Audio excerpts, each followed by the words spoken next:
जिल्ह्याचे उपाध्यक्ष माननीय दत्तूभाऊ, माननीय अशोकभाऊ, महिला देणगीच्या जयाताई, नंदाताई, आशाताई, सुनील भाऊ, जयेंद्र भाऊ, केशव भाऊ, सर्व पदाधिकारी, इथे जमलेल्या माझ्या सर्व श्रमजीवी भावा बहिणींनो, सर्व माझ्या पत्रकार बांधवांना, विशेषतः इथे जमलेल्या सर्व पोलीस बांधवांनो, आजचा निषेध मोर्चा हा त्या दोन मोगलाई करणाऱ्या, क्रूर अत्याचार करणाऱ्या आरामखोर दोन पोलिसांचा आहे.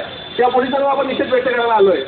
पण त्या दोन पोलिसांमुळे पूर्ण पोलीस खातं बदनाम झाले. त्यामुळे सगळ्या पोलिसांनी आजच्या निषेध मोर्चात व्यक्त होणारी मनोगत, व्यक्त होणाऱ्या भावना ऐकल्या पाहिजेत आणि त्या भावना मनापासून ऐकून त्याचा परिणाम स्वतःवर करून घेतला पाहिजे असं मला वाटतंय. खरोखर खूप दुर्दैव वाटतंय की आजपासून पुढच्या 25 दिवसांनी आपण भारताचा स्वातंत्र्योत्सव साजरा करणार आहोत. 15 ऑगस्टला आपण तिरंगा फडकवून सांगणार आहोत की आम्ही स्वतंत्र झालोय. कधी स्वतंत्र झालोय? 1947ला. इंग्रजांच्या काळातून आम्ही आमच्या देशाला मुक्त केलंय. आमच्या नागरिकांना आम्ही इंग्रजांच्या अत्याचारातून मुक्त केले आणि आम्ही आमच्या स्वतःच्या देशात राहतो. पण आपल्या या भावाला या फोटोवर बघून बाबू ठाकरेवर जो अत्याचार झालाय, त्याचा जीव घेतला, हे बघून वाटतंय का आपण स्वतंत्र आहोत? वाटतंय का? इंग्रजांच्या पोलिसांच्यात आणि या पोलिसांच्यात काय फरक वाटतोय का? हे दुर्दैव आहे. आपलं लक्षात ठेवा. बाबू ठाकरेचं जे प्रकरण घडलं, हे प्रकरण आम्ही वारंवार ऐकलं. खूप दुर्दैवी प्रकरण आहे. खूप पाशवी अत्याचार केलाय, पशुसारखा अत्याचार केलाय त्या पोलिसांनी, आरामखोरांनी. त्यांचा करावा तेवढा निषेध कमी आहे. मी तुम्हाला एक गोष्ट सांगू इच्छितो की ती गोष्ट आपण सगळ्यांनी पण ऐकली पाहिजे, या पोलिसांनी पण ऐकली पाहिजे. ही गोष्ट जरी काल्पनिक असली तरी आपल्या पोलिसांची कार्यपद्धती, आपल्या पोलिसांची चुकीची कार्यपद्धती दाखवणारी गोष्ट आहे.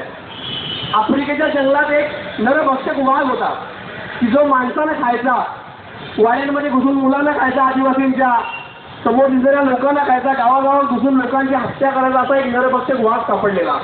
आणि तो वाघ शोधण्यासाठी त्या देशाने विविध देशातल्या पोलिसांना बोलवलेलं. त्यांनी पहिलं चायनाच्या पोलिसांना बोलवलं. चायनाच्या पोलिसांनी त्यांची टेक्नॉलॉजी वापरली, त्यांच्या सगळ्या इंटरनेटच्या ज्या यंत्रणा वापरल्या, तो वाघ पकडला. पुन्हा दुसरा वाघ आला. दुसऱ्या वाघाला जपानचे पोलीस बोलवले, नंतर अमेरिकेचे पोलीस बोलले आणि प्रत्येकाने आपापली टेक्नॉलॉजी, आपापले तंत्र वापरून तो वाघ पकडला. वारंवार ते वाघ पकडले. पुन्हा एक वाघ आला आणि तो वाघ पकडण्यासाठी त्या देशाने आपल्या महाराष्ट्र पोलिसांना बोलवल्या, आर पाटलांचा. बघा, ऐका, आपल्या पोलिसांना, या निजामपूरची पोलीस जसे दोन आहेत तशा पोलिसांना बोलवलं. या पोलिसांनी बघितलं वाघ सापडतोय का, यांना काय वाघ सापडला नाही. ते आलसी मुळात पैसे खाण्यात इंटरेस्ट, त्यामुळे हे काय वाघ शोधणार, यांना काय वाघ सापडला नाही, गुन्हेगार सापडला नाही. शेवटी यांनी काय केलं बघा, यांनी एक अस्वल यांना सापडला. काय सापडला? अस्वलाला त्यांनी मारलं, एका पोट्यात भरलं आणि त्याला सांगितलं बोल मी वाघ आहे. त्या अस्वलाला बेदम मारलं. त्या अस्वलाला पोट्यात भरून झाडाला उलट लटकवलं. त्याला अमानुषपणे मारलं. जसं आपल्या भावाला मारलंय, आपल्या बाबू ठाकरेला मारलं, तशा प्रकारे त्या अस्वलाला मारलं आणि सांगितलं बोल मी वाघ आहे, बोल मी वाघ आहे. अशा पद्धतीची कार्यपद्धती या पोलिसांची आहे. यांना खरा गुन्हेगार एकतर सापडत नाही, एकतर त्या गुन्हेगारांकडून यांनी पैसे घेतलेले असतात आणि मग अशा निष्पाप लोकांना पकडतात, त्यांना मारहाण करतात, म्हणतात बोल मी गुन्हेगार आहे. आता आदरवाडीच्या जेलमध्ये, सेंट्रल जेलमध्ये अशा हजारो आरोपी आहेत की ज्यांना माहिती नाही आम्ही काय गुन्हा केलाय. आपले आदिवासी भाऊ आहेत, शेतकरी भाऊ आहेत की ज्यांना माहिती नाही आम्ही काय गुन्हा केलाय, त्याचा जामीन करायला कोण तयार नाही. ही परिस्थिती आजच्या स्वतंत्र भारताची. मग म्हणाले का आम्ही स्वतंत्र आहोत? अशा किती उदाहरण सांगण्यासारखे आहेत. ते गडचिरोलीमध्ये जे नक्षलवादी, आदिवासी नक्षलवादी झाले, ते कोणामुळे झालेत? त्या पोलिसांमुळे झालेत. त्या पोलिसांच्या या राज्याच्या कार्यपद्धतीमुळे झालेत, त्या राज्यकर्त्यांमुळे झालेत. चिन्ना मिट्टामी नावाचा आदिवासी मुलगा तर जंगलाची लाकडं तोडून ती विकून उदरनिर्वाह करायचा, आपल्या आईचा उदरनिर्वाह, स्वतःचा उदरनिर्वाह करायचा. या चिन्ना मट्टामीला पाठलाग करून गोळ्या घालून मारण्यात आलं.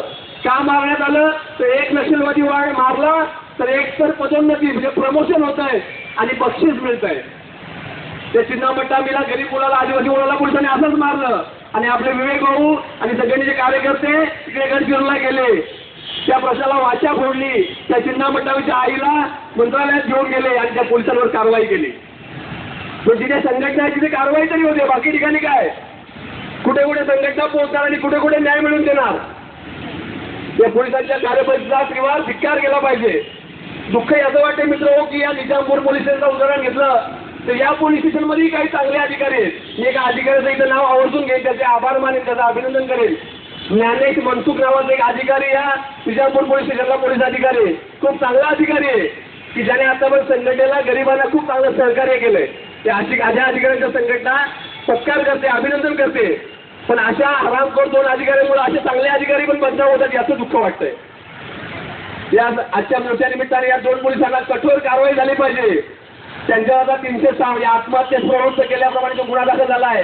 मला वाटतंय पोस्टमॉर्टमचे रिपोर्ट आलेत की नाही मला माहीत नाही, पण त्या रिपोर्टचा तपास घेतला पाहिजे आणि नक्की तो आत्महत्येने मेला आहे की याच्या मारहाणीने मेला याचाही तपास घेतला पाहिजे आणि अशा हरामखोर पोलिसांवर गुन्हा दाखल केला पाहिजे असं मला वाटतंय. या पोलिसांचा पुन्हा एकदा मी धिक्कार व्यक्त करून, निषेध व्यक्त करून माझे 2 शब्द संपवतो. जिंदाबाद.